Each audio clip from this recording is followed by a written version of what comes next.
Hello everyone, 안녕하세요 여러분. Welcome back to my channel.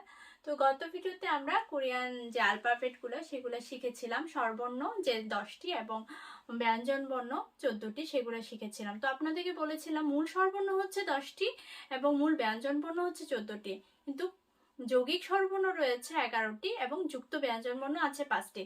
আজকে আমরা যে যৌগিক যে স্বরবর্ণ 11টি সেগুলো শিখবো এবং যুক্ত ব্যঞ্জন বর্ণ যে 5টি রয়েছে সেগুলো শিখবো। তো সর্বপ্রথম যৌগিক স্বরবর্ণ 11টি সেগুলো সর্বপ্রথম শিখবো।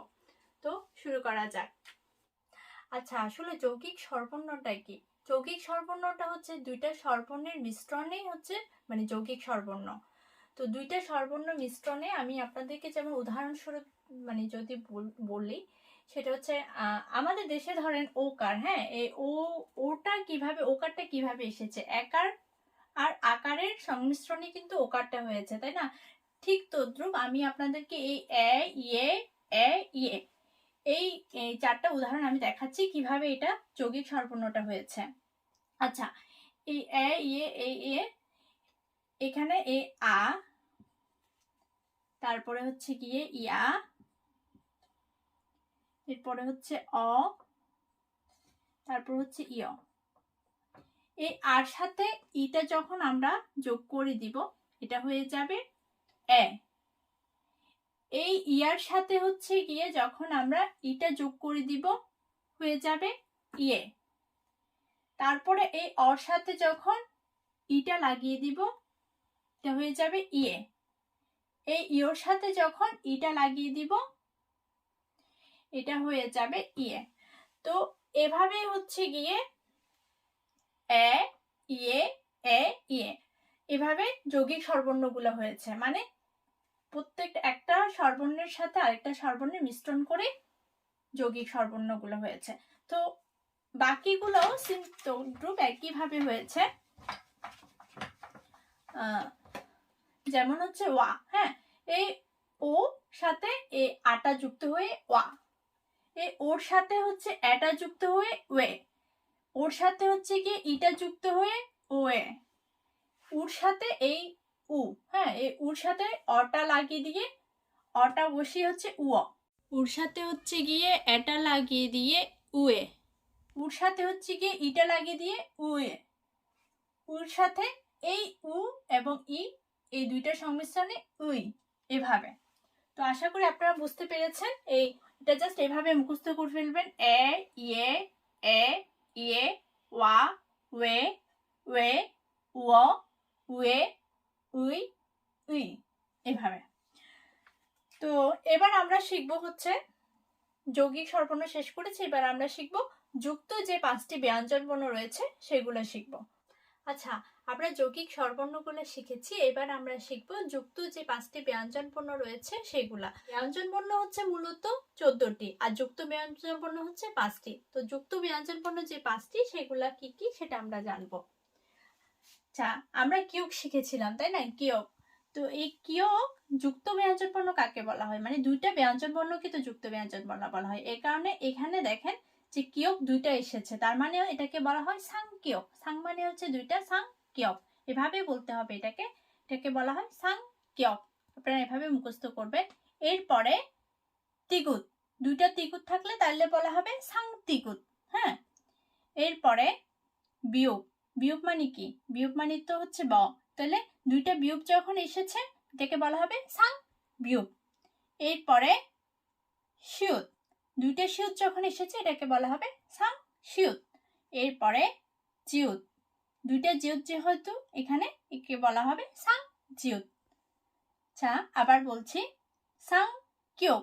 এই সাং কিয়োগ মানে হচ্ছে কয় ক, মানে কর সাথে দুইটা ক একসাথে যুক্ত হলে এটাকে বলা হয় সাংকিয়ক। এটাকে খিও মানে খিও উচ্চারণ হতে পারে বা খ উচ্চারণ হতে পারে, হ্যাঁ। মূলত হচ্ছে গিয়ে দুইটা ক বা অথবা খিও, হ্যাঁ, এভাবে উচ্চারণ করলে এটাকে বলা হয় সাংকিয়ক। এরপরে সাং তিগুত, তিগুত মানে তিগুত তো আমরা জানি ত বা দয়ের উচ্চারণ হয়, তো দুইটা ত যখন হবে সেটাকে বলা হবে সাং তিগুত, মানে এই সাং তিগুতটা হচ্ছে দুইটা ত এর উচ্চারণ হবে। এরপরে বিউ মানে সাং বিউ, সান বিউটা বয়ব অথবা পয়প এভাবে উচ্চারণ হবে। বয়প এবং পয়প যেখানে বসবে সেখানে এই সাং বিয়োগটা বসবে। এরপরে সাং শিউত। সাং শিউত আমরা জানি যে শিউতটা দন্তাস অথবা চর উচ্চারণ হয়। তো যেখানে চয়চ বা দন্তাস দন্তাস স এইভাবে বসবে সেক্ষেত্রে হচ্ছে গিয়ে এটাই মানে এই সাং শিউতটা ব্যবহার হবে। এরপরে সাং জিউত। সাং জিউতটা কোথায় হবে? দুইটা জ জ মানে দুইটা যখন বর্গীয় জ দুইটা হবে বা ছ হবে সেখানেই হচ্ছে গিয়ে বা ছয় জ হবে সেখানেই হচ্ছে এই সাং জিউতটা ব্যবহার হবে। তো আমি আপনাদেরকে একটা উদাহরণ দিয়ে যদি বোঝাই, এই সাং কিউক, এই কিউকটা কোথায় উচ্চারণ হয়? যেমন আমি কোরিয়ান একটা শব্দ রেখেছি, যেমন ছোট বাচ্চাদের খাবারকে মানে বাচ্চাদের মানে যে স্ন্যাককে বিস্কিটকে বলা হয় যে কাক্কা। হ্যাঁ, এই দেখেন এইখানে কিন্তু এই কাক্কা শব্দের মধ্যে কিন্তু দুইটা কিউক কি এসেছে, এই দুইটা সাং কিউক আ থেকে কা কা, এখানে হচ্ছে গিয়ে এটাকে বলা হচ্ছে কাক্কা কাক্কা। এখানে কিন্তু খর উচ্চারণ হয়েছে এটা, অথবা এখানে কয় ক উচ্চারণ করলেও এটা ভুল হবে না, কা এটা হচ্ছে কা কাক্কা কাক্কা। হ্যাঁ, এটা হচ্ছে বিস্কিট। এরপরে দেখেন শান্তিগুত। শান্তিগুতটা হচ্ছে তয়িত উচ্চারণ হয়। এই শান্তিগুতটা কোথায় বসে? যেমন একটা উদাহরণস্বরূপ আমি এই অথক্ষে শব্দটা লিখেছি। অথক্ষে মানে হচ্ছে কিভাবে, অথক্ষে এই অর পাশে হচ্ছে গিয়ে দুইটা দেখেন তিগুত মানে শান্তিগুত বসেছে। হ্যাঁ, তার মানে হচ্ছে এখানে তয়তো মানে অথক্ষে এই উচ্চারণটা করতে গেলে হচ্ছে গিয়ে শান্তিগুতটা এখানে উচ্চারণ হবে। অথক্ষে মানে হচ্ছে কিভাবে। এরপরে সাং বিয়োগ। সাং বিয়োগ মানে হচ্ছে আমি বলেছি বয়ব অথবা প প। হ্যাঁ, এখানে দেখেন আমরা লিখেছি আ পা, আপ্পা।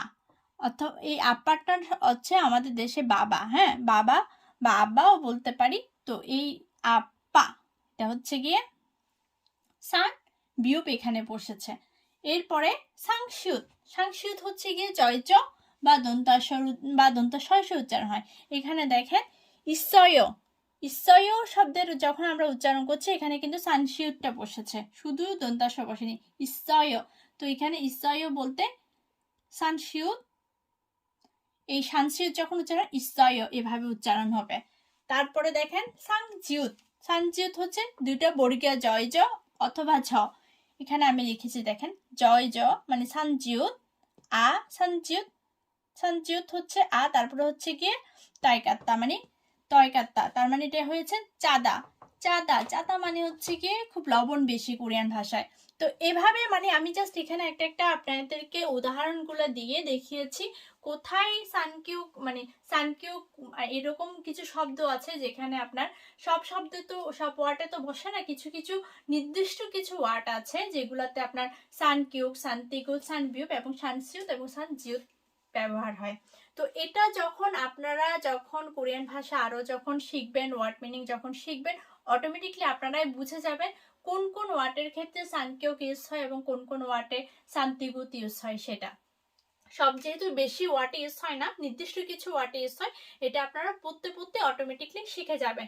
তো আপনারা এভাবেই জাস্ট মুখস্থ করবেন সানকিউক, সানতিগুত, সাংবিউক, সানশিউত, সাংজিউত। আর এটা মনে রাখতে হবে এই কিয়কটা যেহেতু ক এবং গর উচ্চারণ হয় অথবা ক উচ্চারণ হয়, তাহলে এই সান কিউক যদি হয় তাহলে কয় ক উচ্চারণ হবে, সান তিগুত যখন হবে তয় তো উচ্চারণ হবে, সান বিউক যখন হবে বয়ব অথবা পয় প এভাবে। তো আপনারা ঠিক এভাবে তথ্য মুখস্থ করে ফেলেন। জ্বরের ক্লাসে যদি রিডিং পড়তে চান তাহলে আপনাদেরকে এগুলা খুবই ভালো করে মুখস্থ করে ফেলতে হবে। স্বরবর্ণ ব্যঞ্জন বর্ণগুলা যুক্ত ব্যঞ্জন বর্ণ এবং যুক্ত স্বরবর্ণ যেগুলো রয়েছে সবগুলো আপনাদেরকে খুবই মুখস্থ করে ফেলতে হবে, তাহলে আপনারা খুবই দ্রুত হচ্ছে গিয়ে রিডিং পড়তে পারবেন। তো পরবর্তী ক্লাসে আমি আপনাদেরকে কিভাবে উচ্চারণ করবেন, কিভাবে একটা শব্দ উচ্চারণ করতে হয় বা রিডিং পড়তে হয় সেটা আমি পরবর্তী ক্লাসে পরবর্তী ভিডিওতে আমি আপনাদেরকে দেখিয়ে দিব। তো সেই পর্যন্ত সবাই ভালো থাকবেন, সুস্থ থাকবেন। আর যারা এখন আমার চ্যানেলটি সাবস্ক্রাইব করেনি অনুগ্রহপূর্বক সাবস্ক্রাইব করে নেবেন। আর যারা অলরেডি সাবস্ক্রাইব করেছে তাদেরকে অসংখ্য ধন্যবাদ। সামিদা।